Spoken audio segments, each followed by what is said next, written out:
இந்த வீடியோவில் நம்ம 6th maths chapter 3 bill profit and loss லெசனில் லேர்னிங் ஆப்ஜெக்டிவ்ஸ் அதாவது cost price, selling price, market price, discount, profit and loss இதை பற்றி தான் பார்க்க போகிறோம். காஸ்ட் ப்ரைஸ்னால் என்னென்னு தெரிஞ்சுக்கிறதுக்கு முன்னாடி பர்ச்சேஸ் ப்ரைஸ்னால் என்ன, ஓவர் ஹெட் எக்ஸ்பென்சஸ்னால் என்னென்னு தெரிஞ்சுக்கோங்க. நம்ம ஒரு பொருளை எங்கேருந்து வாங்குவோம்? ஷாப்பிங் சென்டரில், ஒரு மார்க்கெட்டில் போயிட்டு ஷாப்கீப்பர்கிட்டேருந்து வாங்குவோம். ஷாப்கீப்பர் அவருக்கு தேவையான பொருள்லாம் எங்கேருந்து வாங்கிட்டு வந்திருப்பாங்க? மேனுஃபேக்சரிங் இண்டஸ்ட்ரி, அதாவது ஒரு மேனுஃபேக்சரர்கிட்டேருந்து வாங்கியிருப்பாங்க. அப்படி அவங்க பொருள் வாங்கும்போது ஒரு அமௌண்ட்டு கொடுத்து தானே வாங்கியிருப்பாங்க. அந்த அமௌண்ட்டை பர்ச்சேஸ் ப்ரைஸ்ன்னு சொல்லுவோம். சரி, பொருள் வாங்கிட்டாங்க. அந்த மேனுஃபேக்சரிங் இண்டஸ்ட்ரியிலேருந்து தன்னுடைய ஷாப்புக்கு எடுத்துகிட்டு வர்றதுக்கு அதெல்லாம் ஏற்றிட்டு வரணும் இல்லையா?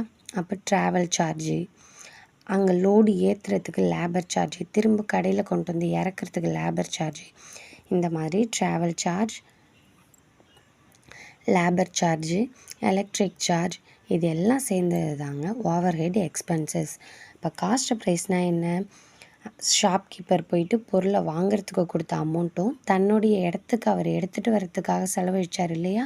இந்த ரெண்டு அமௌண்ட்டும் சேர்ந்தது தான் காஸ்ட் ப்ரைஸ். அடுத்து மார்க்கெட் ப்ரைஸ்னால் என்னன்னு பார்க்கலாம். இப்போது ஒரு நோட்டுடைய ரேட்டு, அதாவது cost price of one note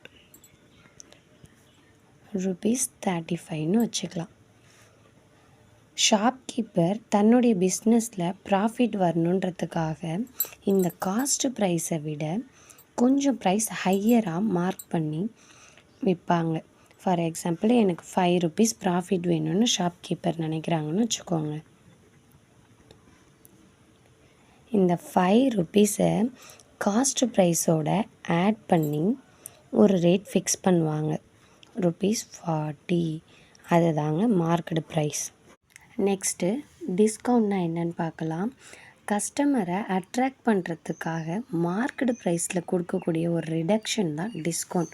for example, நான் டிஸ்கவுண்ட் ₹2 ஷாப்கீப்பர் கொடுக்குறாருன்னு வச்சுக்கோங்க. டிஸ்கவுண்ட் வந்து ₹2 கொடுக்குறாங்கன்னா இதை எதில் குறைப்பாங்கன்னா, அவங்க ஆல்ரெடி ஏற்றி வச்சுருக்காங்க இல்லையா அமௌண்ட்டு, அதாவது மார்க்கெட் ப்ரைஸ், அதில் ரிடக்ஷன் பண்ணுவாங்க. அப்போது 40ல் ₹2 மைனஸ் பண்ணால் என்ன வரும்? ₹38. இந்த அமௌண்ட்டு தான் அவங்க கஸ்டமர்கிட்டேருந்து வாங்குவாங்க.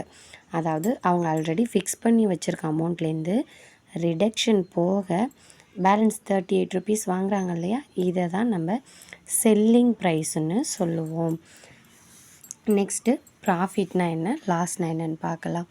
அதாவது ஷாப்கீப்பர் இன்வெஸ்ட் பண்ண அமௌண்ட்டை விட எக்ஸஸ் அமௌண்ட்டு கஸ்டமர்கிட்டேருந்து வாங்கினாங்கன்னா அது ப்ராஃபிட்.